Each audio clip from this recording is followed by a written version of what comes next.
Salam əziz izləyicilərimiz. Bugün sizlərə 16-sı 10-cu ay 2016, yəni dünənki tarixdə keçirilən Güvən Nəşriyyatının MC1 sınaq imtahanının suallarının həllərini paylaşmağa çalışacağım. Bu sualların həllərini həm normal şəkildə, həm də praktik yollarla həllərini verməyə çalışacağım. İlk sualımıza baxaq. N kvadratı plus 2 tək ədəd olarsa, n kubu, n kvadrat plus 1, n kvadrat üstəgəl n, 4n, 5n və n plus 2 ədədlərindən neçəsi həmişə təkdir? Biz bu tip sualların həllərini praktik şəkildə demişdik ki, burada n kvadrat üstəgəl 2-ni tək verdiyinə görə n-ə 1 və ya 2 verib baxırıq. Tək şərtini ödəyən bunlardan hansıdır? N-ə 1 versək, 1-in kvadratı üstəgəl 2 bərabərdir 3 olduğu üçün buradan n-in 1 şərti ödənir. Ona görə n bərabərdir 2-yə artıq ehtiyac qalmır. Deməli, biz digər verilən şərtlərdə n-ə 1 verib baxmalıyıq. Çünki n kvadrat üstəgəl 2-nin tək olması üçün n 1 olmalıdır. O zaman n kubu, yəni 1-in kubu təkdir. Ona görə n kubu tək olacaq. N kvadratı üstəgəl 1. 1-in kvadratı 1 üstəgəl 1 2 eləyər. Bu isə tək deyil. N kvadratı üstəgəl n. Yəni 1-in kvadratı üstəgəl 1. Bu da 2 eləyər. Ona görə bu da tək deyil. 4n. 4 vurulsun 1. 4 elədiyi üçün bu da tək deyil. Cütdür. 5n. 5 vurulsun 1. 5 tək ədəddir. Ona görə 5n də tək ədəddir. N üstəgəl 2, yəni 1 üstəgəl 2, 3 eləyər. 3 də tək ədəd olduğu üçün n plus 2 də tək ədəddir.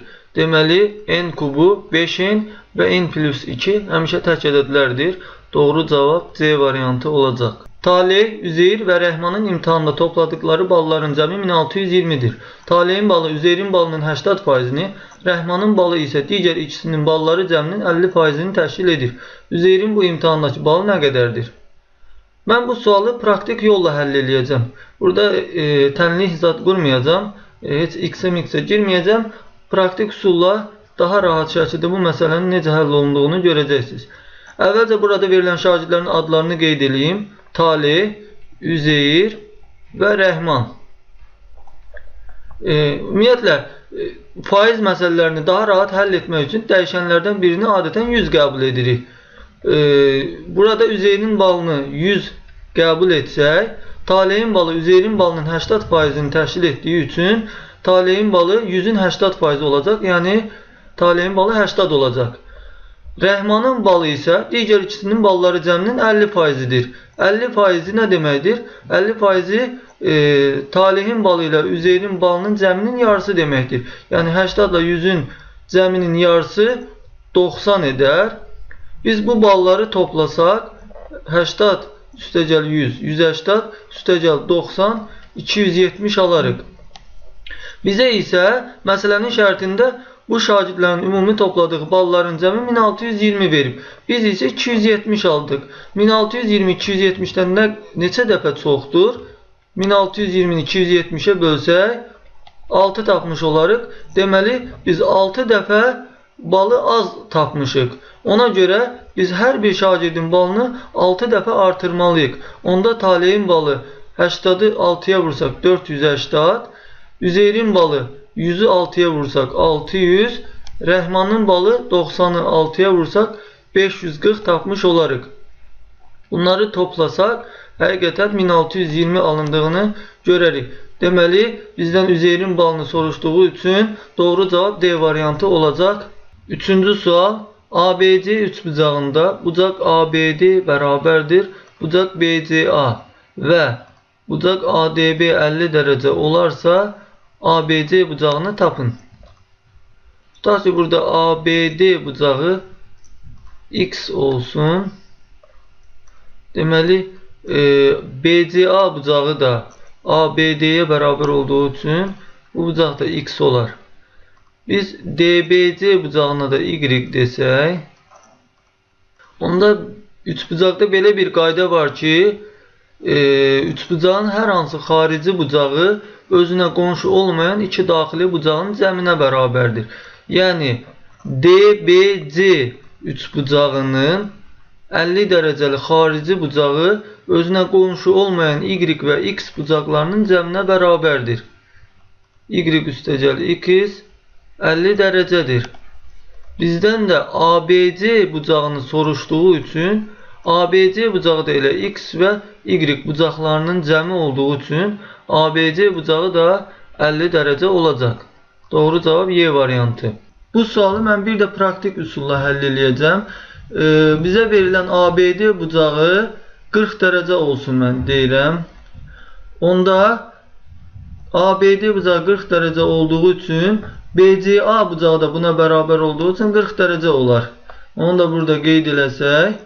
Üçbucağın daxili bucaqları cəmi 180 dərəcəyə bərabər olduğu üçün 40, 50, 90 bucaq A 90 dərəcə olacaq. Və yenə üçbucağın daxili bucaqları cəmi 180 olduğu üçün bucaq A 90, bucaq C 40, 130, onda bucaq B 50 dərəcə olar. Bu şəkildə qısa yolla bu məsələni həll edə bilərik. Dördüncü sual. Boş qabın kütləsi A-dır. Qabın 5də 1 hissəsini su ilə doldurduqda kütləsi B olur. Bu qab su ilə tam doldurularsa kütləsi nə qədər olar? Deməli, bizə verilən şərtə görə qabın kütləsi A-dır. Dördüncü sual. Boş qabın kütləsi A-dır. Qabın 5də 1 hissəsini su ilə doldurduqda kütləsi B olur. Bu qab su ilə tam doldurularsa kütləsi nə qədər olar? Bu sualı iki üsulla həll edəcəm. Bir normal üsulla, bir də praktik üsulla həll edəcəm. Və praktik üsulun nə qədər asan olduğunu özünüz görəcəksiniz. Əvvəlcə normal həll üsuluna baxaq. Boş qabın kütləsi A-dır.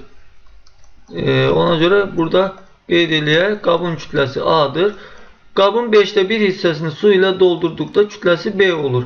Burada ən çox şagirdlərinin qarışdırdıqları hissə sanki qaba tökülən su qabın kütləsinin miqdarının 5də 1 hissəsini təşkil edir.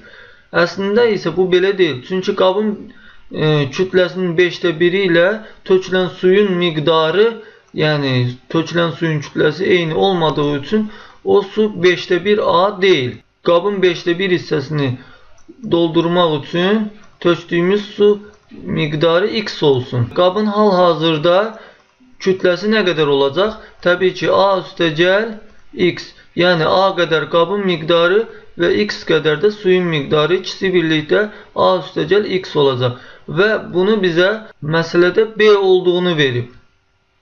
Yəni hal-hazırda qabın kütləsi ilə suyun kütləsi bir yerdə B olduğunu bizə məsələnin şərtində verib. Buradan X-i tapsaq, B minus A olar. Bu qabı su ilə tam doldursaq, əgər qabın 5də 1-nə X qədər su tökmüşüksə, qabı tam doldurmaq üçün nə qədər su tökməliyik? Təbii ki, 5də 1-nə X-dirsə, 5də 5-nə, yəni tam doldurmaq üçün biz 5X qədər su tökməliyik. O zaman qabın kütləsi nə olacaq? A üstəgəl 5X. Əgər tam doldursaq, qabın miqdarı A və 5X qədər su olduğu üçün qabın su ilə birlikdə miqdarı A üstəgəl 5X olar. Biz X-in B minus A olduğunu bilirik. Burada yerinə yazsaq, A üstəgəl 5 vurulsun B minus A. Buradan vurub atsaq, A üstəgəl 5B minus 5A. Bu da bərabərdir 5B. A'dan 5A'nı çıxsaq 4A qalar, mənfi 4A. 5B çıxılsın 4A. Doğru cavabı tapmış olarıq A variantı. Bir də bunu praktik üsulla həll edək. Praktik üsul necədir? Boş qabın kütləsi A dediyi üçün biz hər hansı ədədlər verib daha rahat şəkildə biz bu məsələni həll edə bilərik. Yəni, boş qabın kütləsi A-ya biz ədəd verək. Məsələn, A olsun 10 qram. B-yə də bir ədəd verək. Bu da olsun 15 qram.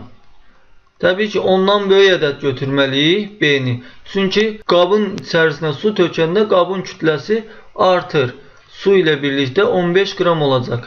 Deməli, biz B-yə 15 dediyimiz üçün qaba nə qədər su tökmüş olduq? 10 qram qabın miqdarı var idi. Su tökdükdən sonra 15 qram oldu. Deməli, biz qaba 5 qram su tökdük. Ona görə 5də 1 hissəsi 5 qram sudursa, onda tamamına nə qədər su tökməliyik? Təbii ki, tam doldurmaq üçün 25 qram su tökməliyik. Yəni 5də 1-i 5-dirsə, bütöv 25 qram olacaq. Onda 10 qram qabın kütləsi və 25 qram da suyun kütləsi olarsa, su ilə doldurduqda qabı 35 qram qabın kütləsi olacaq.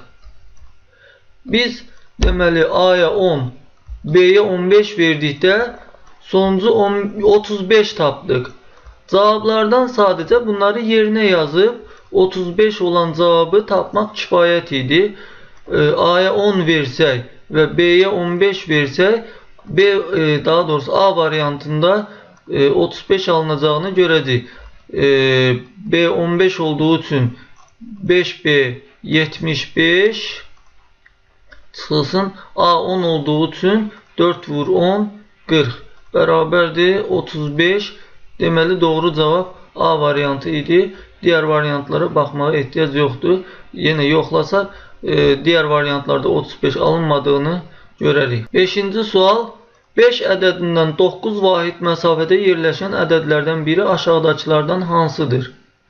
Biz bilirik ki, ədəd oxunda hər hansı ədəddən müəyyən məsafədə 2 ədəd vardır. Biri sağ tərəfdə, bir də isə həmin verilən ədəddən sol tərəfdə.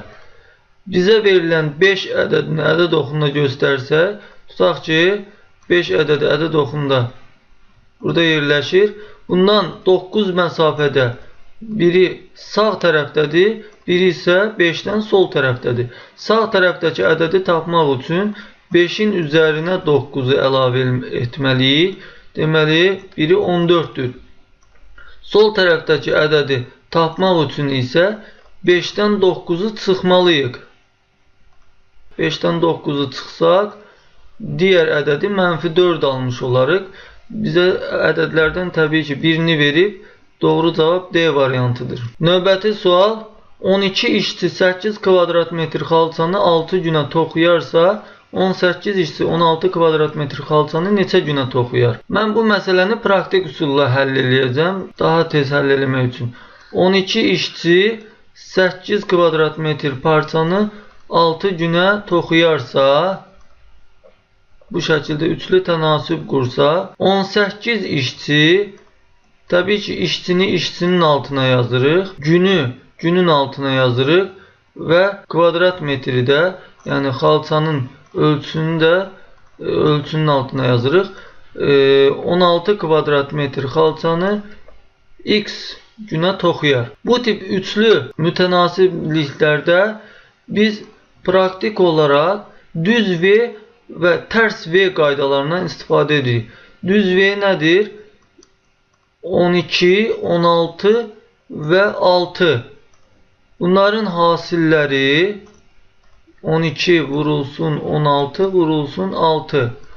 Bu bərabərdir tərs V, yəni 18, 8 və x.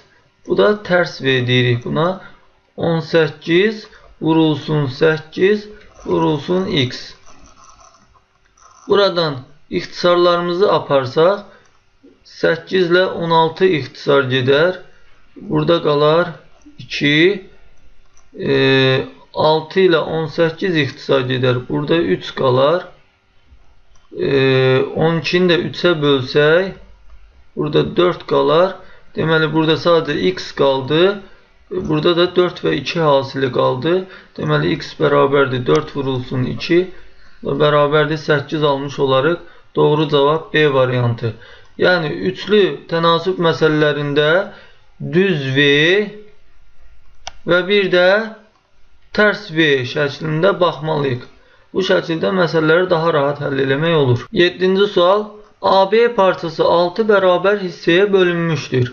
İkinci və 5-ci hissələrin orta nöqtələri arasındakı məsafə 21 cm olarsa, AB parçasının uzunluğunu tapın. Bu misalı iki üsulla əldə edəcəm. Yəni normal üsulla və bir də praktik üsulla. Və praktik üsulun nə qədər qısa olduğunu özünüz görəcəksiniz. Əvvəlcə normal üsulla həll edeyim. AB parçasını 6 bərabər hissəyə bölmüşük burada göründüyü kimi və bölündüyümüz hissələri nöqtələrlə göstərmişik. Deməli, ikinci və 5-ci hissələrin orta nöqtələri arasındakı məsafənin 21 cm olduğunu bizə verib. 5-ci və 2-ci hissələri biz göstərək. İkinci hissə tutaq ki, CD parçasının orta nöqtəsi. İkinci hissə buranı qeyd eləyək. F nöqtəsi deyək bura. Və 5-ci hissə də MN parçasıdır. Onun da orta nöqtəsini qeyd eləyək. Bu da K nöqtəsi olsun. Bu F və K nöqtələri CD parçasının və MN parçasının orta nöqtələri olduğu üçün əgər biz F və D FD-yə X desək, CF də X olar. Yəni bunlar bərabər bölünüb, çünki F nöqtəsi orta nöqtədir. MK və NK da hər biri X olacaq. Çünki MN parçası ilə CD parçası, ümumiyyətlə bütün bu parçalar bir-birinə bərabərdir. Ona görə MN də 2X-dir, CD də 2X-dir, DY də 2X-dir. Çünki bərabər bölünüb bu parça. NB də 2X-dir və eyni zamanda AC də 2X-dir. Bizə FK'nın 21 olduğunu verib. Bu 21 cm-ə bərabər olan əslində 6X-dir. Bəs AB nə qədər olar? Baxaq görə AB-də neçə X var? Hər bir bölünən parçanın uzunluğu 2X olduğu üçün AB-də neçə 2X-lər var? Təbii ki 6 bərabər hissəyə böldüyümüz üçün 6 dənə 2X var.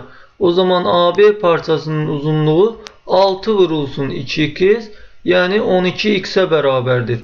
6X 21 olduğuna görə 12X nə qədər olacaq? Təbii ki bu 2 vurulsun 6X olduğuna görə bu 21-dirsə 2 vur 21 42 cm olar. Normal üsulla bu şəkildə həll eləyə bilərik. Bir də praktik üsulu deyim. Praktik üsulla çox qısa şəkildə cavabı tapa bilərik.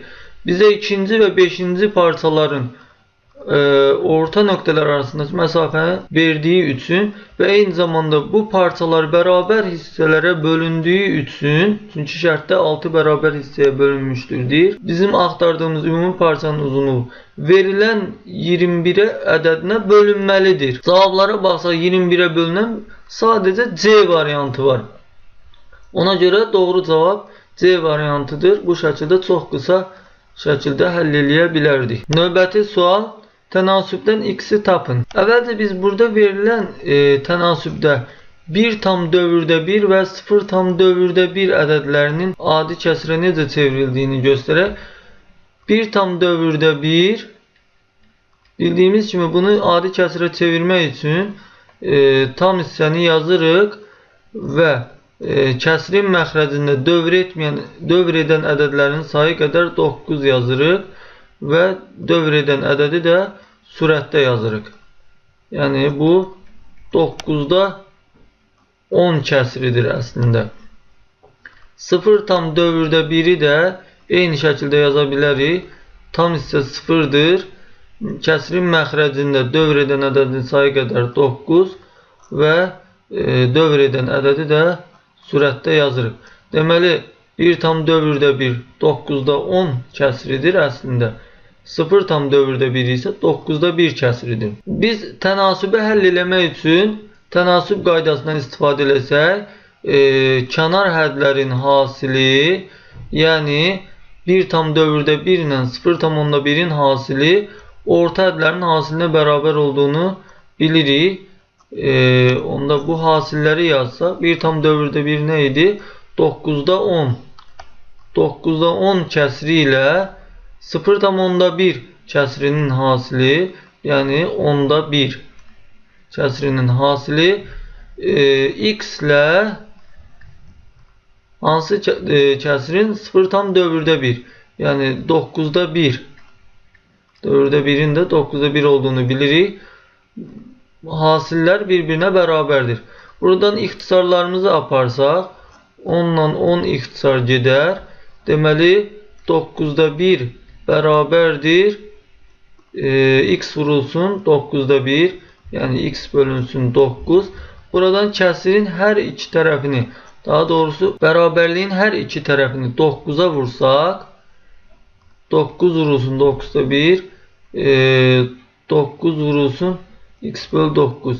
Yine 9'lar ixtisar gedər. Burada x bərabərdir 1 alarıq. Doğru cavab B variantı. Ədədin 25'də 4 hissəsi bu ədədin neçə faizidir? Ədədi faizə çevirmək üçün ədədi 100'ə vurmaq lazımdır.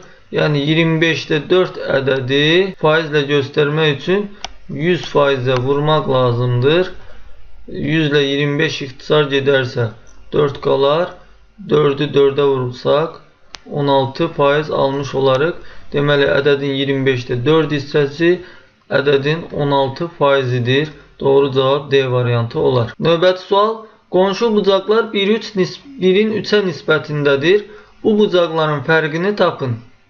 Ümumiyyətlə bu tip nisbət veriləndə biz K ilə ifadə etməni bilməliyik.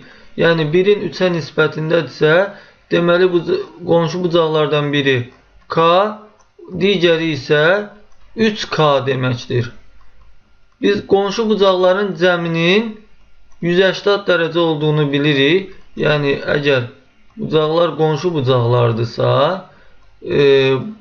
K və 3K. Bu bucaqlar açıq bucaq əmələ gətirdiyi üçün K ilə 3K'nın cəmi 180 dərəcədir.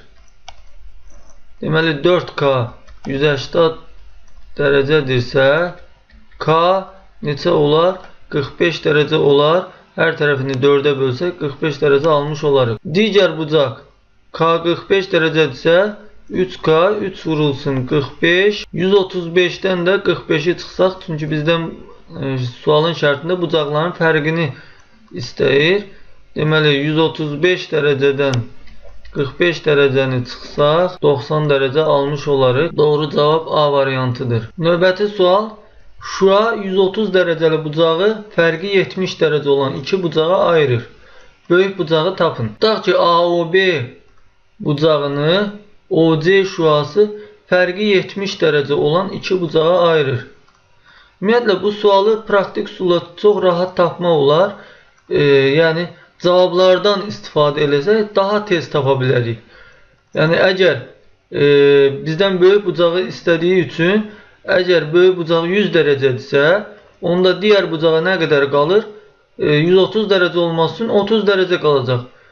Təbii ki 100 dərəcə ilə 30 dərəcənin fərqi 70 dərəcə olduğu üçün şərtimiz ödənir. Deməli buradan deyə bilərik ki doğru cavab A variantıdır. Yəni cavablardan istifadə edib daha tez tapa bilərik. Amma əslində bu sualın həlli üsulu isə AOC bucağını, yəni böyük bucağa X desək, digər bucağa Y desək, X plus Y bucaq AOB bucağı 130 dərəcə olduğu üçün X plus Y də 130 dərəcə olacaq. Bu bucaqların fərqinin 70 dərəcə olduğunu verir. Yəni X minus Y 70 dərəcədir. Bunları sistem tənlik şəklində alt-alta toplasaq X 2x, Y çıxılsın Y isə 0 eləyir. 130 üstə gəl 70 200 olar. Hər tərəfini 2'yə bölsək bərabərliyin X bərabərdir 100 dərəcə tapmış olarıq. Əbob AB bərabərdir 12 və Əkob AB bərabərdir 168 olarsa A üstə gəl B cəminin ən kiçik qiymətini tapın. Bu məsələni mən praktik üsulla həll eləyəcəm. Əbob Əkob məsələlərini daha rahat həll eləmək üçün verilən A və B ədədlərini A-nı K vurulsun X şəklində, B-ni isə K vurulsun Y şəklində göstəririk. Bu şəkildə yazdıqdan sonra bu yazılış bütün əbob əkob məsələlərini həll eləyir. Burada göründüyü kimi K hər iki ədədin ortaq vuruğudur. Ona görə K əbob olacaq. Çünki əbob da elə ortaq vuruqların hasilidir. Ona görə K burada 12 olacaq. K vurulsun, X vurulsun, Y əkob olacaq. Əkob K vurulsun, X vurulsun, Y olacaq. Bir də bizim bildiyimiz C var. C nədir? Ortaq olmayan sadə vuruqların hasili. Ortaq olmayan vuruqların hasili dedikdə burada gördüyümüz kimi ortaq olanlar K'dır. Ancaq ortaq olmayanlar isə X və Y-dir. Ona görə C, X vurulsun, Y olacaq. Bu şəkildə ayrılışlardan istifadə edərək əbob və əkob məsələlərini rahat şəkildə həll etmək olur. Deməli, K 12 olduğu üçün A bərabərdir 12x, B bərabərdir 12y olacaq. Və bir də burada əkobu 168 verib, yəni 12 vurulsun, X vurulsun, Y. 12 vurulsun, X vurulsun, Y bərabərdir 168.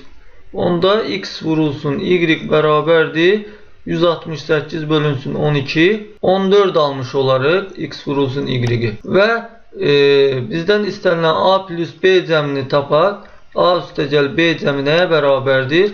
Təbii ki, A 12x, B isə 12y idi.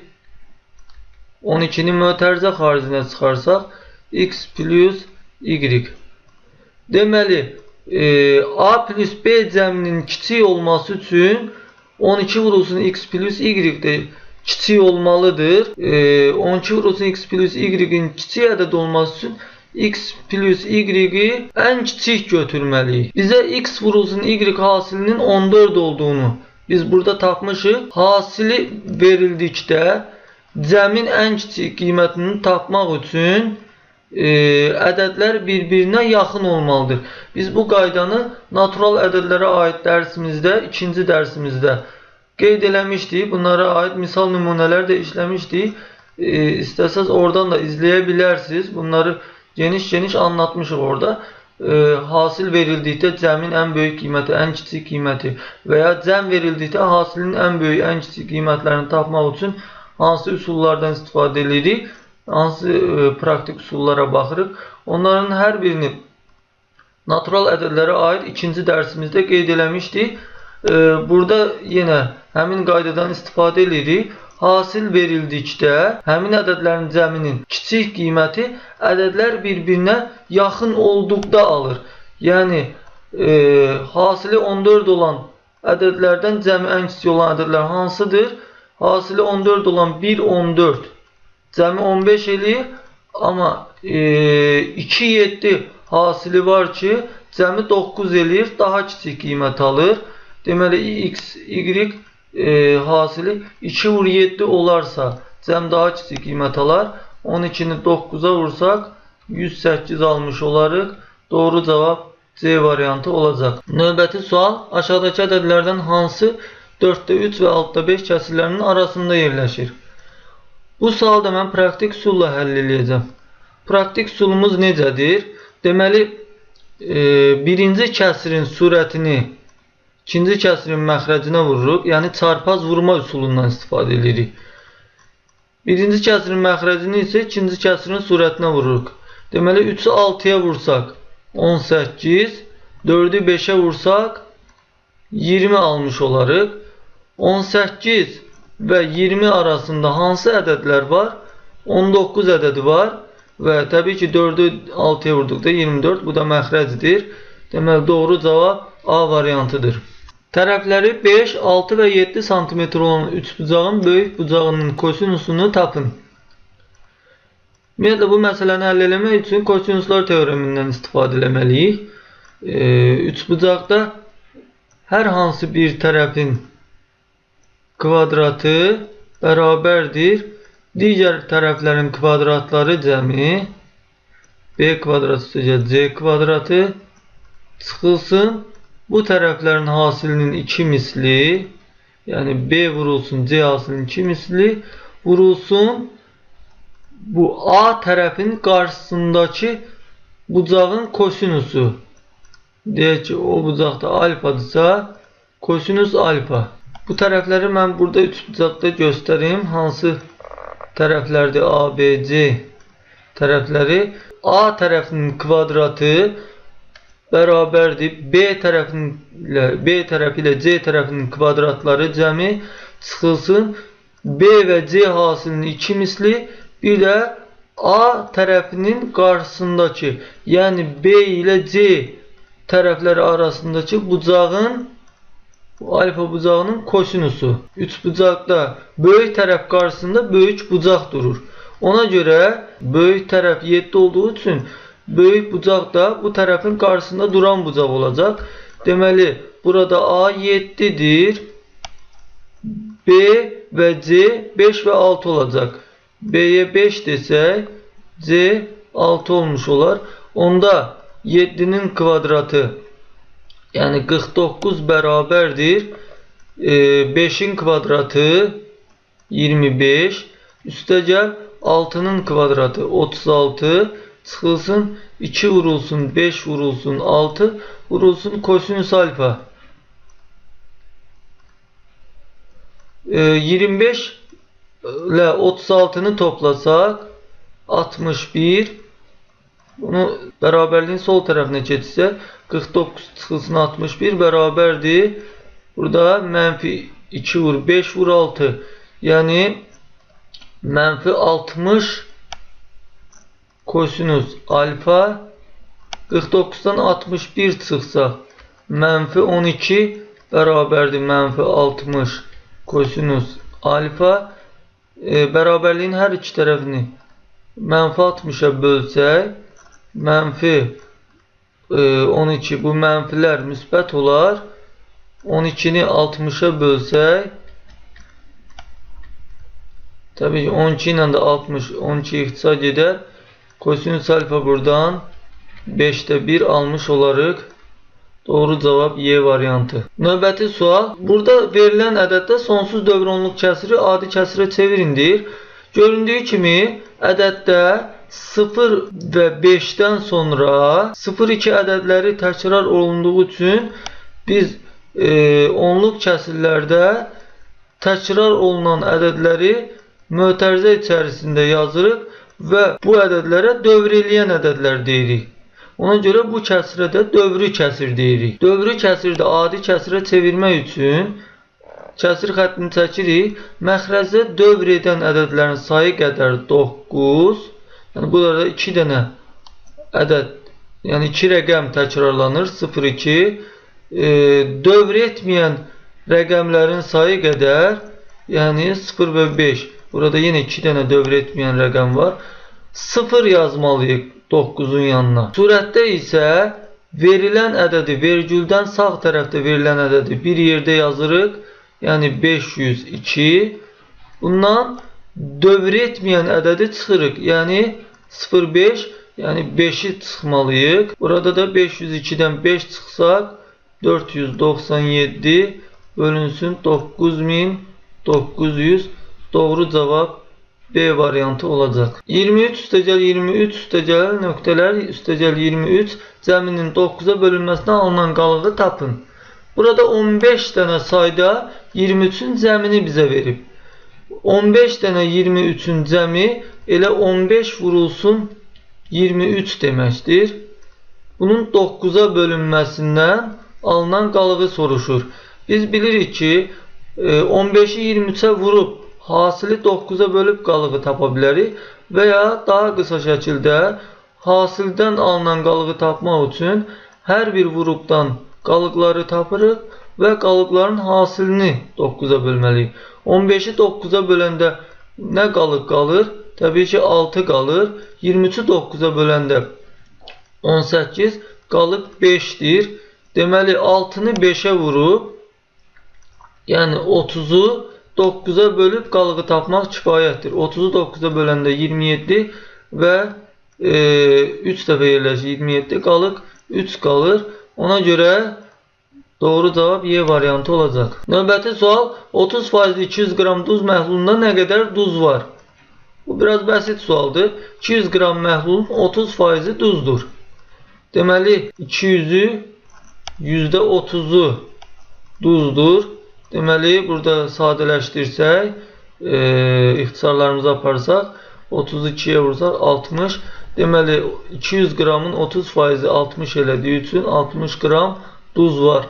İki düz xəttin kəsişməsindən alınan bucaqlardan ikisinin cəmi 130 olarsa, bu düz xətlə arasındakı böyük bucağı tapın. Ümumiyyətlə, iki düz xət əgər kəsişərsə,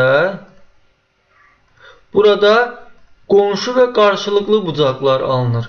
Qonşu bucaqlar alfa və beta desək, qarşılıqlı bucaqlar isə bir-birinə bərabərdir. Alfa bura, digər də alfa olur. Bu iki düz xəttin kəsişməsindən alınan bucaqlardan ikisinin cəmi 130 olduğundan görə bu bucaqlar qonşu bucaqlar olmaz. Çünki qonşu bucaqların cəmi 180 dərəcədir. Onda bu bucaqlar qarşılıqlı bucaqlardır. Qarşılıqlı bucaqlarda bir-birinə bərabər olduğu üçün 2 alfa 130 dərəcədir. Alfa 65 dərəcə olar. Onda alfa 65 dərəcədirsə, qonşu bucağı 180 dərəcəyə tamamladığı üçün 115 dərəcə olar. Bizdən bu düz xətlər arasında böyük bucağı soruşduğu üçün düz xətlər arasında kiçik bucaq 65 dərəcə, böyük bucaq isə 115 dərəcə almış oluruq. Doğru cavab C variantı olacaq. Sıfırdan fərqli həqiqi ədəd kəsr hissəsi ilə qarşılıqlı əksdir. Bu ədədin tam hissəsini tapın. Ümumiyyətlə, mən burada bir şey qeyd edeyim. Ədədin kəsr hissəsi, tutaq ki, A ədədi verilib. A ədədinin kəsr hissəsini bu şəkildə göstərilir. Kəsr hissə sıfırdan böyük, bərabər və birdən kiçikdir. Yəni, kəsr hissə sıfır ola bilər, ancaq 1 ola bilməz. Həmişə sıfırla 1 arasındadır. Nə vaxt sıfır olur kəsr hissə? Tam ədədlərin kəsr hissəsi həmişə sıfırdır. Məsələn, 2-nin kəsr hissəsi sıfırdır. 5-in kəsr hissəsi sıfırdır. Mənfi 3-ün kəsr hissəsi sıfırdır və s. Bütün tam ədədlərin kəsr hissəsi sıfırdır. Ancaq 1 ola bilməz. Həmişə 0 və 1 arasında olur və göründüyü kimi həmişə müsbət ədəddir. Burada verilən şərtə görə verilən ədəd kəsr hissəsi ilə əks olduğuna görə 0 ilə 1 arasında yerləşən ədədin əksi hansı aralıqda olacaq? Təbii ki, mənfi 1 ilə 0 arasında olacaq onda ədəd. Və 0-dan fərqli dediyinə görə 0 ola bilməz. Mənfi 1 ilə 0 arasında olacaq. Mənfi 1 ilə 0 arasında yerləşən ədədlərin tam hissəsi nəyə bərabərdir? Təbii ki, mənfi 1-ə bərabərdir. Doğru cavab B variantı. AB və BA iki rəqəmli ədədlərdir. AB üstəgəl BA 88 vurulsun A minus B olarsa, A plus B vurulsun A minus B hasilini tapın. Ümumiyyətlə, AB və yaxud da BA və yaxud da ABC iki rəqəmli, üç rəqəmli ədədlər veriləndə bu şəkildə bizim eləyəcəyimiz tək şey var. O da nədir? Verilən bu ədədlərin açılışını göstərmək. Biz bilirik ki, AB ədədinin açılışı A onluqlar mərtəbəsində durduğu üçün A-nı 10'a vur. B təkliklər mərtəbəsində durduğu üçün B-ni 1'ə vur. Bu şəkildə açılışını bilirik. Və ya B-A-nı da bu şəkildə deyə bilərik. B onluqlar mərtəbəsində durduğu üçün B-ni 10'a vur. Üstəgəl A təkliklər mərtəbəsində durduğu üçün A-nı 1'ə vur. Bu şəkildə yaza bilərik. Bunları verilən ifadədə yerinə yazsaq, deməli, AB, yəni 10A üstəgəl B, üstəgəl BA, yəni 10B üstəgəl A bərabərdir 88 A çıxılsın B. 10A üstəgəl A 11A plus B üstəgəl 10B 11B almış olarıq. Bərabərdir 88 A minus B. Təbii ki, burada hər iki cəmdə 11 vuruğu var. 11'i mötərizə xaricinə çıxara bilərik. 11'i mötərizə xaricinə çıxarsaq, burada A qalar. Təbii ki, burada da B qalar. Bərabərdir 88 vurulsun A minus B. Burada mötərizələr bağlayaq. bərabərliyin hər iki tərəfi 11'e bölündüyü üçün hər iki tərəfini 11'e bölsək 8 11'e bölsək 8 qalar burada. Deməli A plus B bərabərdir. 8'i vurub atsaq 8A minus 8B mötərizəni vurub atsaq almış olarıq. Buradan mənfi 8B'ni sol tərəfə keçirək. B üstəgəl 8B yəni 9B bərabərdir. A'nı sağ tərəfə keçirsək 8A minus A 7A almış olarıq. Biz bunu bu tip bərabərlikləri natural ədədlər mövzusunda qeyd eləmişdik. Burada B 7'ye, A isə 9'a bərabərdir. Hər ikisi rəqəm olduğu üçün A 9, B isə 7'ye bərabərdir. Yəni B'nin yerinə 7 qoymalıyıq ki 9 vur 7 63. A'nın da yerinə 9 qoymalıyıq ki 7 vurulsun 9 yəni 63 doğru bərabərliyi almış olaq. Ona görə A 9 B 7 olacaq.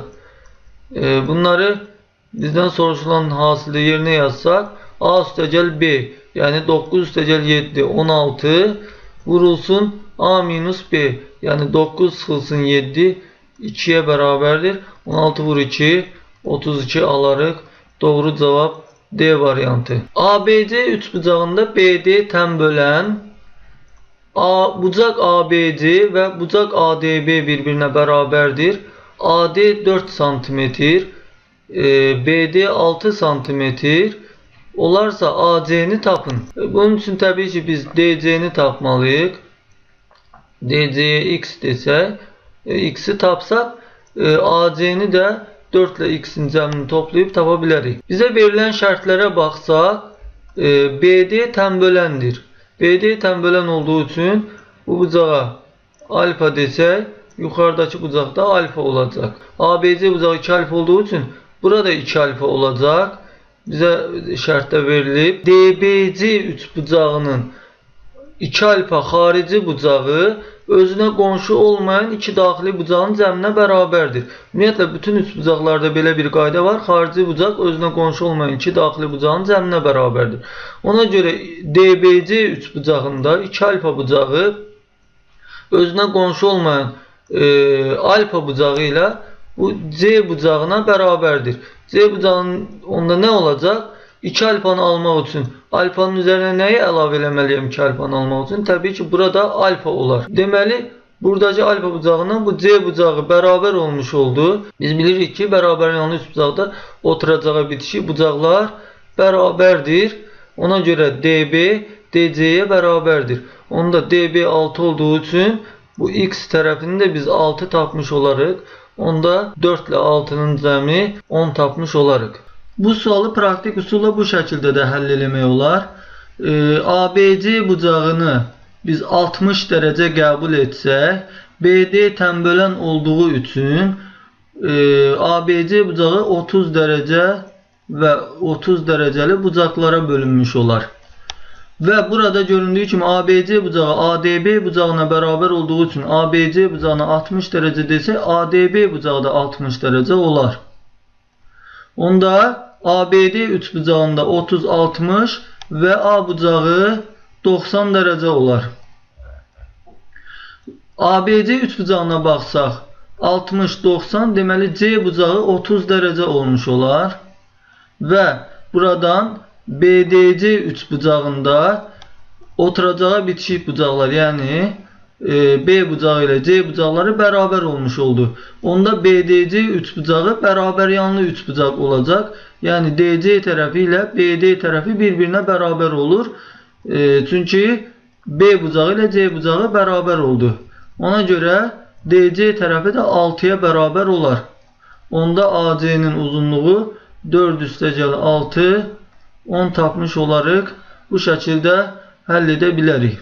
Əkobu hesablayın. Ümumiyyətlə bu tip sualların normal həlli ədədləri yazırıq. Ondan sonra sağ tərəfindən şaquli xətt çəkirik və ədədləri sadə qruplarına ayırırıq. Bundan sonra böyük ədədi götürüb kiçik digər ədədlərdə, böyük ədədlərdə olmayan sadə qrupları tamamlayırıq. Ancaq mən belə etməyəcəm.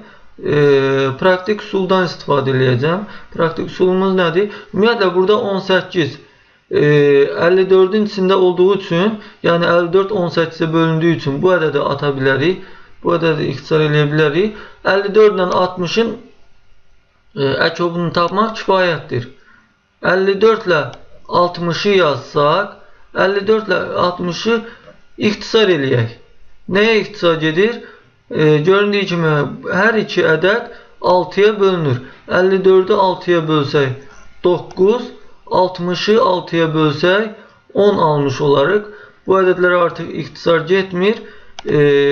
Burada artıq əkobu tapmaq üçün çarpaz vurma üsulundan istifadə edə bilərik.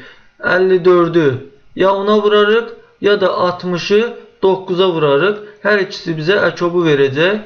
54'ü 10'a vursak 540 olduğu görünür. Deməli doğru cavab 540 olacaq. Tərəfləri 5, 7, 8 nisbətində olan üçbucağın perimetri 60 cm olarsa, ən kiçik tərəfin uzunluğu neçə santimetr olar? Ümumiyyətlə bu tip nisbətləri biz K ilə ifadə edirik.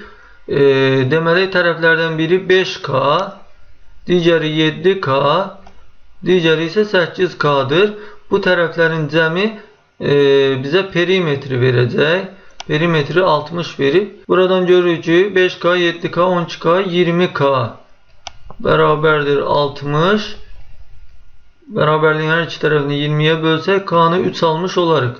Deməli K 3'dürsə tərəflərdən biri 15, digəri 21, digəri isə 24 olar. Bizdən ən kiçik tərəfi istədiyi üçün 5K, yəni 15 olacaq doğru cavab. Növbəti sual.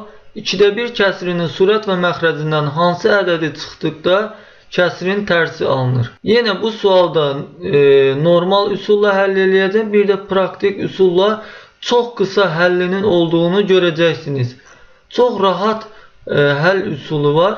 Əvvəlcə normal üsulla həll eləyim. Biz kəsirin surət və məxrəcindən çıxacağımız ədədə x desək, onda surətdən x-i çıxsaq və məxrəcdən də x-i çıxsaq, bu kəsirin tərsi alınmalıdır. Verilən kəsirin tərsi alınır deyil. 2'də 1'in tərsi nədir? Təbii ki 2'də 1'in tərsi 2'dir. 2'nin məxrəci 1'dir. Çünki 2'də 1'in tərsidir. 2 böl 1 olacaq. Tənasib qaydasına çarpaz vurmadan istifadə eləsək, 1 çıx x vurulsun 1, yəni 1 çıx x bərabərdir. 2 vur 2, 4 çıxılsın 2 alarıq. 2x'i sol tərəfə keçirsək, 2x çıxılsın x bərabərdir. 1'i sağ tərəfə keçirsək, 4 çıx 1. Buradan x bərabərdir, 3 almış oluruq. Bir də bunu praktik həll üsulunu deyim. Ümumiyyətlə, istənilən A bölünsün B kəsirinin surət və məxrəcindən hansı ədədi çıxsaq, bu kəsirin tərsi alınar deyirsə, çıxacağımız ədəd həmişə A ilə B-nin cəmidir. Yəni surətlə məxrəcin cəmidir. Bu şəkildə çox qısa rahat ala bilərik. Yəni 2'də 1 kəsirinin surət və məxrəcindən hansı ədədi çıxmalıyıq? Təbii ki 1 ilə 2'nin cəmini çıxmalıyıq. Yəni 3'ü çıxmalıydıq. Bu şəkildə çox rahat ala bilərik. Növbəti və sonuncu sual, təbii ki uyğunlaşdırma sualdır. Hansı şərtə aşağıdakı cavablardan hansılar uyğun gəlir? Bunları qeyd eləməliyik. Əvvəlcə birinci şərtə baxaq görək, birinci şərtə uyğun olan cavablar hansılardır? Bu sualı rahat həll eləmək üçün mən praktik üsuldan istifadə edəcəm. X kiçikdir, Y kiçikdir, 0. Təbii ki bu tip sualları biz ədəd vermə üsulundan istifadə edirik. X mənfi 2 olsun, hər ikisi mənfi ədəd olduğu üçün, çünki 0'dan kiçikdir. Y də mənfi 1 olsun, mənfi 2 mənfi 1'dən kiçikdir. O zaman mənfi 2 və mənfi 1'i yerinə qoysaq, baxaq görək cavablardan hansında doğru almış olarıq. Mənfi 2 çıxılsın mənfi 1. Mənfi 1 alarıq. Mənfi 1'i də mənfi 1'ə böldükdə müsbət 1 alarıq. Bu doğru olmadı. Deməli uyğun gəlmədi.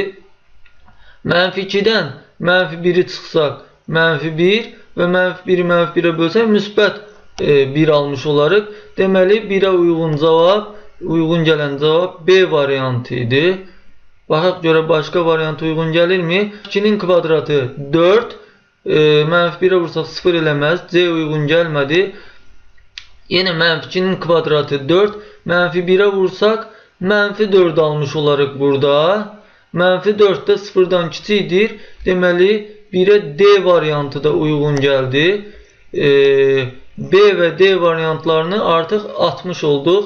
Çünki birinci şərtə B və D variantları uyğun gəlir. İkinciyə baxsaq, hər ikisi 0-dan böyükdür. O zaman x1, y2 olsun. x1 olarsa 1-dən 2-ni çıxsaq, yenə -1 alarıq. -1-i 1-ə böldükdə, müsbət 1-ə böldükdə -1 almış olaraq ki, -1 də 0-dan kiçikdir. Deməli, 2-yə uyğun gələn A variantıdır. Başqa variant uyğun gəlirmi? Baxaq görək. C variantında 0 olduğu deyir. Bu uyğun gəlməz. Y variantında 1 çıxılsın 2 0-dan böyükdir. Amma 1-dən 2-ni çıxsaq 0-dan böyük ədəd ala bilmərik. Deməli, Y variantı uyğun gəlməz 2-yə. Ona görə C və Y variantı uyğun gəlmədiyi üçün 2-yə sadəcə A variantı uyğun gələcək. Sonra üçüncüyə baxaq. Y x-dən kiçikdir və x də 0-a bərabərdir. X 0-a bərabərdir. Y də x-dən kiçik olduğu üçün y mənfi ədəd olacaq deməli. Y-ə -1 versək, -1 0-dan kiçikdir. O zaman C variantına baxsaq, x 0-dır. 0-ı nəyə vursaq 0 eləyir, onsuz da. Deməli 3-ə C variantı uyğun gəlir. Bir də qaldı Y variantı. Y variantına baxsaq, x 0-dır. Y isə -1'dir. 0-dan -1'i çıxsaq, müsbət 1 almış oluruq və müsbət 1 də 0-dan böyük olduğu üçün 3-ə Y variantı da uyğun gələcək. Deməli 1-ə B, D, 2-yə A, 3-ə C və Y variantları uyğun gəlir. Bugünlük bu qədər. Görüşmək ümidi ilə sağ olun.